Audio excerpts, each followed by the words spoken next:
Today is Wellness Wednesday, and we want to take a few moments to focus on mental health during the holidays. Joining us in studio today for this sponsored segment are Memorial Healthcare social workers Stacy, Schaufele and Kathryn Gosaynie, who specialize in working with pediatric and adult patients in their practices. Good morning. Good morning. Good morning. Yeah, thanks for coming in. We'll start with Kathryn. You work directly with pediatric and adolescent patients. Why do you seem to see more mental health issues during this time of year in the holidays?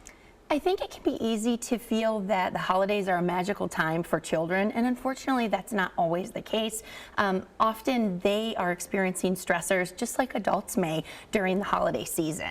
And that can be from a multitude of things. For example, their routines change often during the holiday season. School is on break, bedtimes and sleep schedules can look very different, and often for our students with food insecurity, they're relying on breakfast and lunch often through the schools. And so things can look very different at home, family stressors as well. So with our children and adolescents, we see that they can really have increased anxiety, depression, and overwhelm during this time of year. Also, they're affected by grief and loss often, missing loved ones during this time. So we find that with younger children, often the signs and symptoms of that can look like increased behavioral outbursts, tearfulness, emotional issues, and also with adolescents, it can look like maybe more withdrawn as well during this time of year. Yeah, a lot of changes and a lot to consider there. Stacy, you jump in here. What are some of the ways we can better take care of our mental health just throughout the year in general? That's a good question. One of the most important things for taking care of our mental health is to remain connected as much as possible, to remain connected to loved ones, to friendships. Social connection is one of the most important pieces for mental health. And certainly that can be hard for people who live a more isolated life.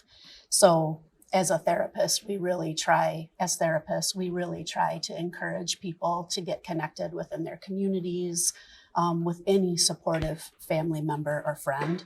Yeah, does that go for everyone, including young people too? Absolutely. Connections are so important this time of year, and maintaining connections within the school setting, within the community, coaches, positive friendships, mentoring, those are all such an important resource for children and adolescents this time of year. We're humans, we're made for interaction, right? Kathryn, when should someone maybe then reach out to a mental health professional with all that said?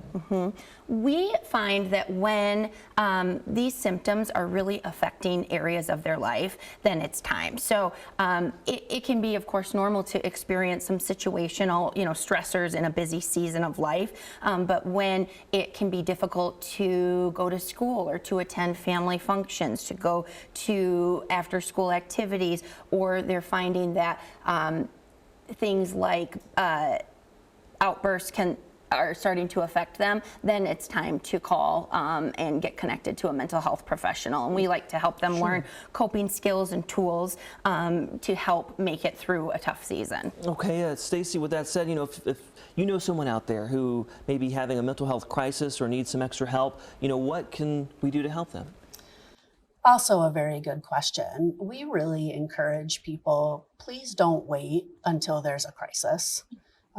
To be proactive. If you're noticing the symptoms that Kathryn mentioned, to please reach out. First of all, you can always reach out to a primary care physician, and they can provide a referral to a mental health clinician.